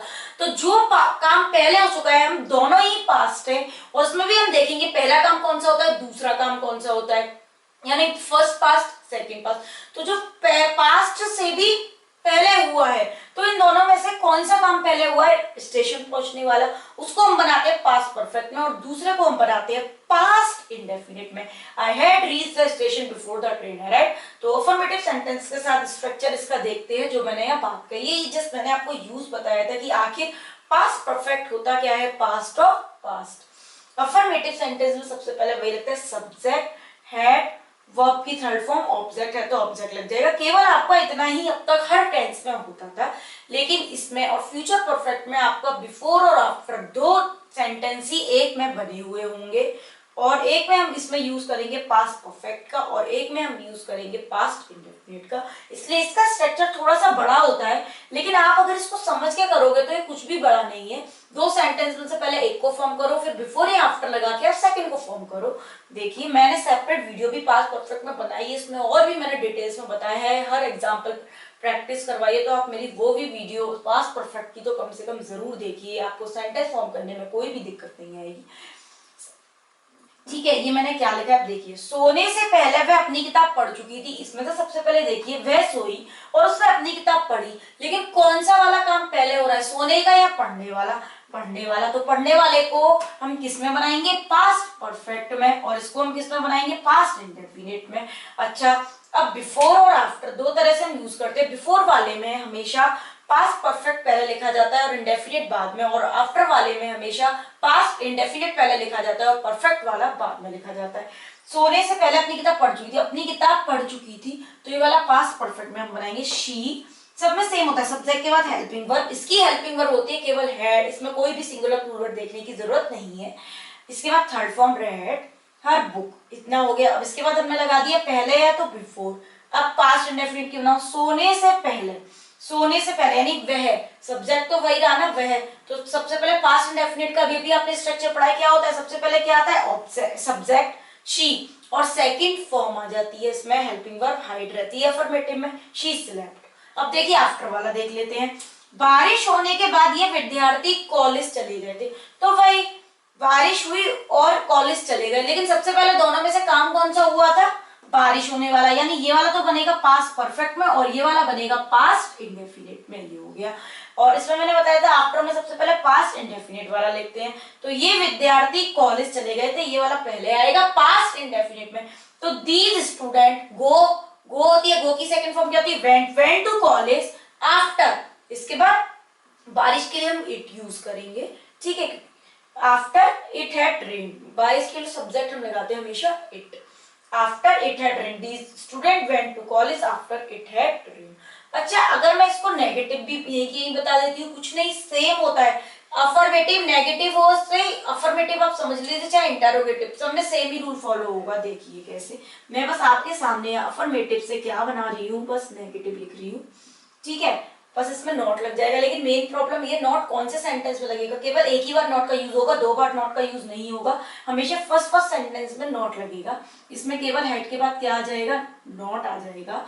और आफ्टर वाले में भी आपको पता है पास्ट इंडेफिनिट में नॉट लगेगा, पास्ट इंडेफिनिट में नॉट आते ही डिड, उसकी हेल्पिंग वर्ब का यूज होता है, यानी कि इसमें क्या आ जाएगा, डिड नॉट, और इसमें जो हेल्पिंग वर्ब फिर जो मेन वर्ब है वो फर्स्ट फॉर्म में कन्वर्ट हो जाती है।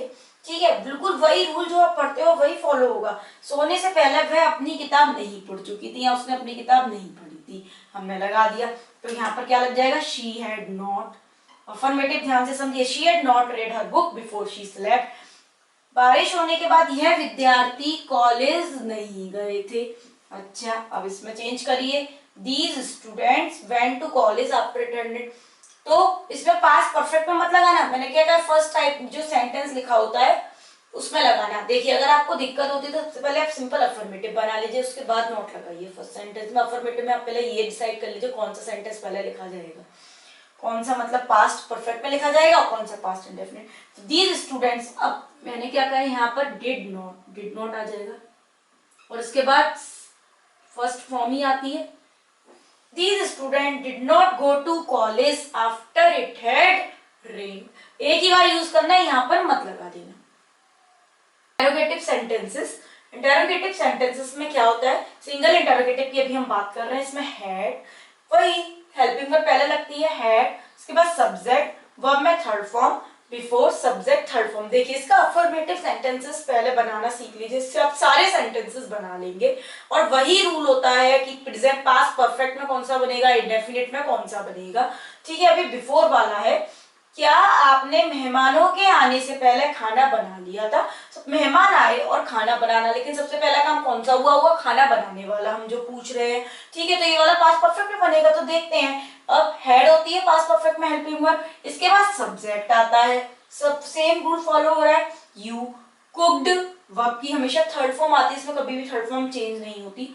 द फूड, अब बिफोर, इसके बाद सेकंड वाला किसमें बनेगा, पास्ट इंडेफिनिट। लेकिन इसमें एक चीज क्या है, इसमें इंटेरोगेटिव में केवल एक ही बना ना, जैसे नॉट भी एक ही जगह लगाया था ना फर्स्ट वाला, वही इंटेरोगेटिव में बनेगा, दोनों में इंटेरोगेटिव नहीं लगाना। एक मतलब अफर्मेटिव रूल ही फॉलो करेगा, जैसा कि नेगेटिव में किया था, उसमें नॉट एक में ही लगाया था। बिफोर, अब मेहमान के आने से, मेहमान आना, ठीक है, before the past indefinite guest came, second form लगती है, हो गया। अब डॉक्टर के जाने के बाद रोगी ने क्या खाया था, एक तो मैंने आफ्टर वाला लिया है और ये डबल इंटरोगेटिव है। ये जो क्या है, ये वाला क्या और ये वाला क्या दोनों डिफरेंट है, ये एक नहीं है। क्यों, क्योंकि इसमें हम क्वेश्चन वाला क्या है, व्हाट वाला क्या है, और ये वाला जो क्या है, ये हेल्पिंग वर्ब वाला क्या है, ये आप समझिएगा। अच्छा, अब वाद है, डॉक्टर के जाने के बाद डॉक्टर गए और रोगी ने खाया, लेकिन पहले कौन सा काम होगा, पहले डॉक्टर जाएंगे फिर रोगी के खाने की हम बात कर रहे हैं। ठीक है, अच्छा अब लेकिन ये वाद वाला है, तो पहले ये वाला काम हुआ, यानी इसको हम पहले डॉक्टर गए, ये पास्ट परफेक्ट में बन जाएगा और ये पास्ट हमारा इंडेफिनिट में बनेगा। इतना हमें समझ आ गया। पास्ट इंडेफिनिट वाला पहले लगेगा आफ्टर में, तो रोगी ने क्या खाया था, व्हाट। पास्ट इंडेफिनिट का ही रूल फॉलो कीजिए, परफेक्ट को भी भूल जाइए, डिड लगता है। द पेशेंट ईट, यही लगता है। आफ्टर, अब पास्ट परफेक्ट पे आ जाइए, पास्ट परफेक्ट पे भी किसमें, अफर्मेटिव में, क्योंकि एक में ही इंटरोगेटिव लगेगा। आफ्टर द डॉक्टर had और third form gone, what did the patient eat after the doctor had gone। तो ये आपके खत्म होते हैं past perfect tense, future perfect tense, इसके बाद परफेक्ट टेंस खत्म हो जाएंगे और आगे हम शुरू करेंगे परफेक्ट कंटीन्यूअस टेंस। इसकी पहचान होती है चुका होगा, चुकी होगी, लिया होगा, दिया होगा। अच्छा, मैंने यहाँ एक टाइम लिखी बिफोर अ सर्टेन टाइम, इसके आगे मैं ऐड करूंगी इन फ्यूचर। ठीक है, I will have finished my homework by 10 o'clock before a certain time क्यों लिखा है, क्योंकि ये वर्क फ्यूचर में तो होगा लेकिन कुछ टाइम पहले, कोई निश्चित टाइम नहीं होगा। जैसे कि मैं इसमें कहती थी मैं कल यह काम करूंगी, तो ये मेरा फ्यूचर इंडेफिनिट हो जाता था। कर रही होंगी, ये मेरा फ्यूचर कंटीन्यूअस हो जाता था। कर चुकी होंगी, ये होगा मेरा फ्यूचर परफेक्ट टेंस। और इसमें क्या होगा, इसमें करूंगी, कर रही होंगी, वो पॉइंट इन टाइम ये नहीं होगा, बल्कि चुकी होंगी मतलब उससे पहले ही मैं ये काम कर चुकी होंगी, इस टाइप से हम बोल सकते हैं। I will have finished my homework by 10 o'clock, यानी इसका मतलब क्या है, मैंने 10 o'clock, इसका मतलब मैं 10 o'clock पर फिनिश नहीं करूंगी, उससे थोड़ा पहले मेरा वर्क फिनिश हो चुका होगा। चाहे वो 9:45 हो, 9:50 हो सकता है, 9:55 पर फिनिश हो, 9:40 पर फिनिश हो, बट 10 o'clock तक आते आते मेरा वर्क फिनिश हो जाएगा, जस्ट उससे पहले ही फ्यूचर में। इसलिए मैंने यहाँ लिखा है before a certain time, future में कुछ निश्चित टाइम से पहले ही, यानी हमारा बिल्कुल फिक्स टाइम, सर्टेन टाइम नहीं होके थोड़ा उससे पहले होता है। और इसमें टाइम को हम रिप्रेजेंट करते हैं बाय का यूज करके, बाय 10 o'clock। हम बाय नहीं हटा सकते, इसका मतलब यहां तक 10 o'clock तक होने से जस्ट पहले ही मेरा काम फिनिश हो चुका होगा। इसकी हेल्पिंग वर्ब होती है विल हैव। एक ही इसकी हेल्पिंग वर्ब है तो उसमें भी सिंगुलर प्लूरल आपको कुछ भी देखने की जरूरत नहीं है। I will have finished my homework by 10 o'clock। मैंने सेंटेंस को कई बार ऐसे रीड किया है, अब आपकी समझ आ गया होगा। अब देखते हैं स्ट्रक्चर की तरफ, इससे आपको और भी सेंटेंस क्लियर हो जाएंगे। अच्छा, एक इसमें इस टाइप के सेंटेंसेस होते हैं और एक इसमें बिफोर वाले होते हैं, जैसा कि हमने पास्ट परफेक्ट में पढ़े थे। देखते हैं, अफर्मेटिव सेंटेंसेस पहले हम लेते हैं। तुम्हारे आने से पहले मैं खाना खा चुका हूँ, तो उसमें भी क्या होता है, दो काम हो रहे हैं, लेकिन तुम आओगे और मैं खाना खा चुका हूँगा। तो सबसे पहला काम इसमें कौन सा हो रहा है, खाना खाने का, उसके बाद ही तुम्हारा आना होगा। तो जिसमें काम पहले ही होता है, जैसा कि मैंने पास्ट परफेक्ट में बनाया था, उसको तो हम बनाते हैं परफेक्ट में, फ्यूचर परफेक्ट में, और इसको हम बनाते हैं प्रेजेंट इंडेफिनिट में, क्योंकि फ्यूचर के साथ प्रेजेंट इंडेफिनिट यूज होता है और पास्ट के साथ पास्ट इंडेफिनिट यूज होता है। दोनों ही सेंटेंस में फ्यूचर इंडेफिनिट, फ्यूचर यूज नहीं होगा। और यहाँ पर अब आप सोच रहे होंगे उसमें पास्ट परफेक्ट था तो पास्ट इंडेफिनिट यूज हुआ, उसमें फ्यूचर परफेक्ट था तो फ्यूचर इंडेफिनिट भी तो हम यूज कर सकते थे। नहीं, जहां भी ये टाइम का लग जाता है, before, after, when, conditional type के सेंटेंसेस जहां पर लग जाते हैं, सून एज, वहां पर हम फ्यूचर टेंस का कभी भी यूज नहीं करते हैं। आप मेरी वीडियो में जाकर देखिए, मैंने फ्यूचर इंडेफिनिट में टाइम क्लॉज का कॉन्सेप्ट भी बताया है आपको, कॉमन मिस्टेक्स में भी बताया है, व्हेन टू यूज में भी बताया है। आई विल हैव, वही विल हैव इसमें होती है तो सब्जेक्ट के बाद हेल्पिंग वर्ब लग जाएगी, उसके बाद मेन वर्ब तो थर्ड फॉर्म ही रहेगा। परफेक्ट मतलब थर्ड फॉर्म, कंटिन्यूअस मतलब आईएनजी, ये बात आप ध्यान रखना। ठीक है, तो देखते हैं, आई विल हैव ईटन। ठीक है, यहाँ तक लग गया। ईट, एट, ईटन इरेगुलर वर्ब्स है। इरेगुलर वर्ब्स के लिए मेरी इरेगुलर वर्ब्स की वीडियो में जाइए, वहां पर सारी इरेगुलर वर्ब्स मैंने ज्यादातर कवर करवा दी। अगर आप वो लर्न कर लेंगे ना तो आपके लिए कोई भी वर्ब न्यू नहीं रहेगी। द फूड, ऑब्जेक्ट है तो ऑब्जेक्ट आ गया। अब बिफोर, इसके बाद past present indefinite, sorry present indefinite, past नहीं, तुम्हारे आने यानी यू, पास्ट प्रेजेंट इंडेफिनिट का यूज होता है। और एस या ईएस, तो जो प्लूरल होते हैं उसमें एस या ईएस नहीं लगता, फर्स्ट फॉर्म ही लगती है। I will have eaten the food before you come. इसका ही अब नेगेटिव देख लेते हैं। अच्छा, इसमें नेगेटिव में बस नॉट लग जाता है, लेकिन नॉट कहाँ लगता है, हेल्पिंग वर्ब के बाद। लेकिन इसमें हेल्पिंग वर्ब तो दो पार्ट में, विल और हैव, तो कहाँ लगेगा, इन दोनों के बीच में, will not have. Subject will not have, third form, और आगे वही देखते हैं। टीचर के आने से पहले मैंने अपना काम कर लिया, समाप्त नहीं किया होगा। ठीक है, समाप्त नहीं किया होगा। अब इसमें वही बात आ गई, टीचर आएगी उससे पहले, तो पहले कौन से काम की बात हो रही है, इसकी, तो फ्यूचर परफेक्ट में ये वाला बनेगा और ये वाला हमारा बनेगा प्रेजेंट इंडेफिनिट में। अच्छा, नॉट में, अब दोनों सेंटेंस में तो नॉट लगता नहीं है, आपने पास्ट परफेक्ट अभी भी पढ़ा है, बिल्कुल वैसा ही रूल है, बस इसमें फ्यूचर टेंस का यूज होगा, यानी उसकी हेल्पिंग वर्ब हो जाएगी, हैड की जगह विल हैव यूज होगा, बाकी सब सेम है। तो कहाँ लगेगा नेगेटिव और इंटरोगेटिव, मैंने पास्ट परफेक्ट में भी बताया था, हमेशा फर्स्ट सेंटेंस में चेंज होते हैं और सेकंड वाला सेंटेंसेस अफर्मेटिव ही रहता है, चाहे वो किसी भी टेंस का हो। तो सबसे पहले आपको क्या करना है, आपको ये देखना होता है इसमें परफेक्ट कहाँ बनेगा, इंडेफिनिट कौन सा बनेगा, इसके बाद आप बना लो, फिर इसके बाद आप नॉट लगा लो। सबसे सिंपल फंडा है, अफर्मेटिव बनाया और उससे ही आप सारे बना लोगे। आई, अब विल नॉट हैव, नॉट नहीं होता तो विल हैव आता, will not have finished my work before teacher, teacher क्या है, सिंगुलर, कम्स, इसलिए एस लग गया। ठीक है, इंटरोगेटिव, सिंगल इंटरोगेटिव की पहले बात कर लेते हैं। विल सब्जेक्ट हैव और मेन वर्ब की थर्ड फॉर्म, मैंने यहाँ ये वाला लिया है बाय वाला। ठीक है, एक ये वाला भी सेंटेंसेस देख लेते हैं, बिफोर वाले तो हम देख ही रहे हैं। क्या तुम इस किताब को अगस्त तक पूरा कर चुके होंगे। अच्छा, विल, इसका क्या होता है, विल, और इसके बाद इसमें आता है सब्जेक्ट और उसके बाद इसका बचा हुआ हेल्पिंग वर्ब का पार्ट लगता है हैव। विल यू हैव, इसके बाद थर्ड फॉर्म कंप्लीटेड, इसके बाद दिस बुक, कोई भी ऑब्जेक्ट लगा दिए, यहां पर मैं लिख सकती हूँ कोई भी ऑब्जेक्ट, और अगर टाइम वाला है तो उसके बाद बाय और इसके बाद लिखूंगी मैं टाइम। ठीक है, अगस्त तक, इसमें हमेशा ऐसे होता है, अगस्त तक। यानी इसका मतलब ये नहीं है परफेक्ट अगस्त की कोई पर्टिकुलर डेट सर्टेन टाइम नहीं, बिफोर अ सर्टेन टाइम, जैसा कि मैंने यहाँ पर लिखा है अगस्त तक पहुंचते पहुंचते हो सकता है 2 दिन पहले ही मैं पूरा करूं अगस्त के आने से, ऐसे होता है। By August will you have completed this book by August. अगर मैं इसमें नेगेटिव भी लगा दूं ऐसा भी तो हो सकता है, क्या तुम इस किताब को अगस्त तक पूरा नहीं कर चुके होगे, तो सब्जेक्ट के बाद नॉट का लगेगा, वही बात आ गई, सब्जेक्ट के बाद will you not have completed this book by August. अब एक ले लेते हैं डबल इंटेरोगेटिव का, बारिश होने से पहले वह कहाँ जा चुका होगा।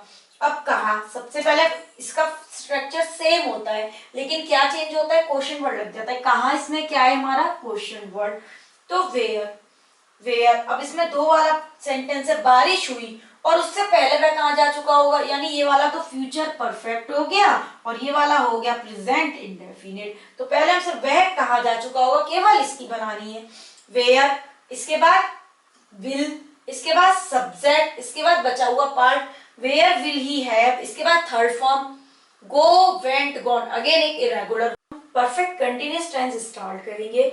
ये टेंसेस में कुछ परफेक्ट और कुछ कंटिन्यूअस से मिलकर बनते हैं, इसलिए इनका नाम भी है परफेक्ट कंटिन्यूअस टेंस, मैंने आपको इंट्रोडक्शन में बता ही दिया था।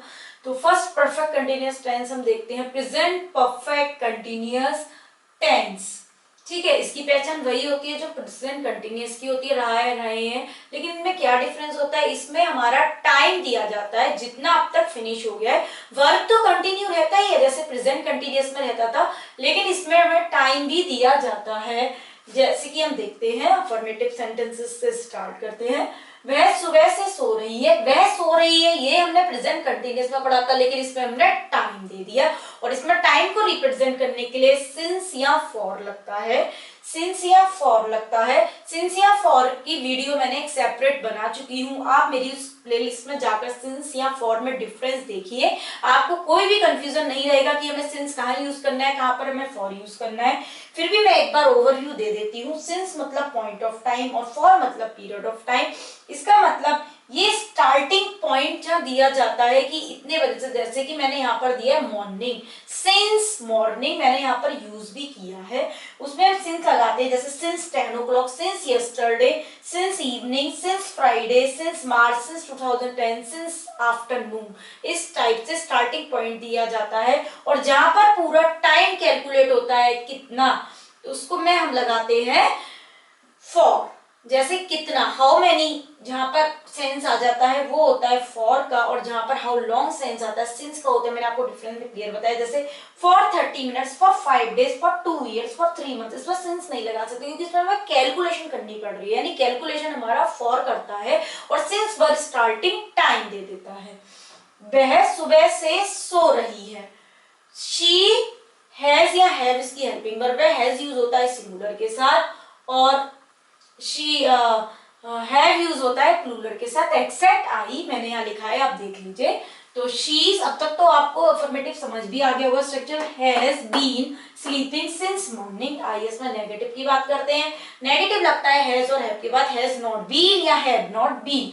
सब मैं 2 घंटे से अपना काम कर रहा हूँ, I have been doing my work for 2 hours, मैंने यहाँ केवल नेगेटिव नहीं लिखा। अब नेगेटिव मैं कहाँ लगाऊंगी, यहाँ पर, यानी कि आप कह सकते हैं यहाँ पर I have not been doing my work for 2 hours। इसमें आप देखिए इसमें फॉर का यूज हुआ है क्योंकि कैलकुलेशन हुई है, कितने, हाउ मेनी का सेंस आ रहा है, फॉर 2 hours, कितने घंटे से, इस स्टार्टिंग पॉइंट मैंने नहीं दिया है।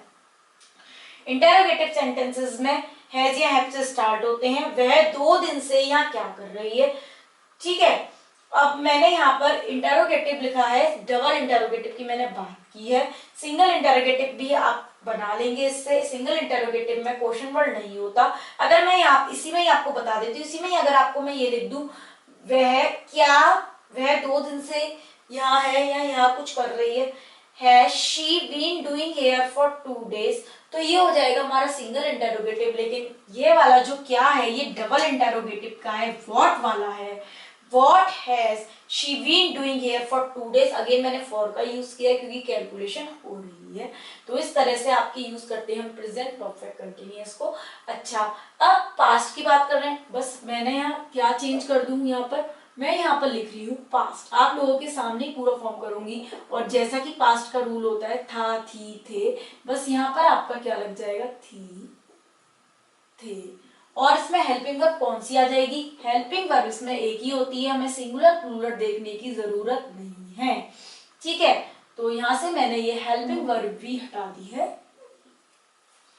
ये इसका हो जाएगा, सब कुछ सेम रहेगा। वह सुबह से सो रही है, तो क्या हो जाएगा, वह सुबह से सो रही थी, तो she had been sleeping since morning, negative में भी हैड लगेगा ओनली। मैं 2 घंटे से अपना काम कर रहा था, सिंपल, तो क्या लग जाएगा, यहाँ had not been.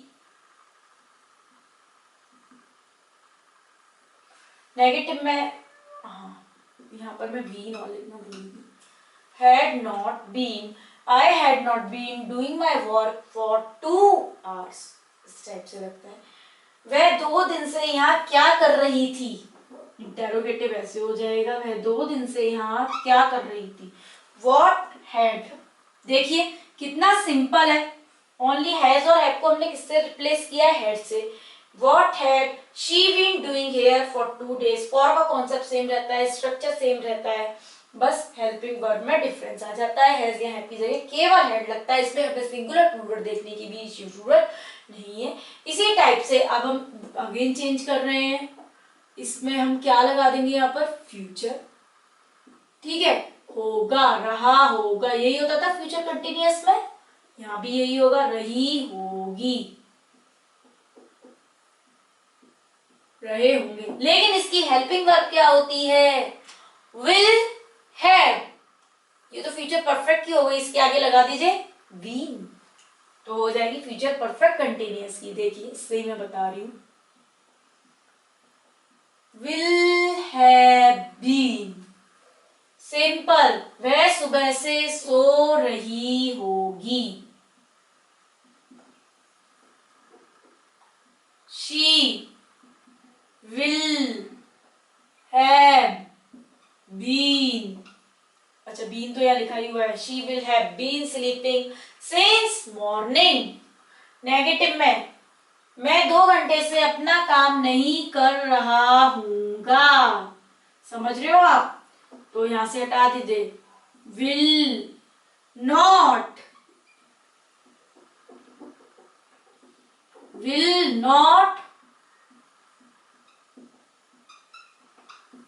have been, will not have been, I अब had not been की जगह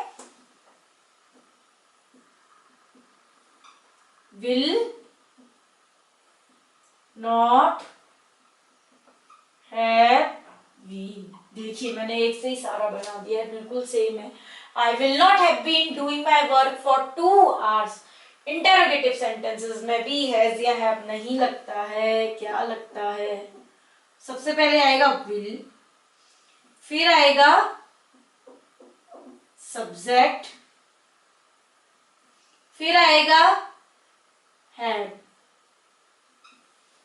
क्योंकि will have been एक ही हमेशा पढ़ते हैं, ऐसे will भी था तो उसमें भी हम पहला पार्ट ले लेते थे हेल्पिंग वर्ब का, उसके बाद सब्जेक्ट और उसके बाद बचा हुआ पार्ट, ऐसे ही इसमें will ले लेंगे, सब्जेक्ट, उसके बाद बचा हुआ पार्ट है been।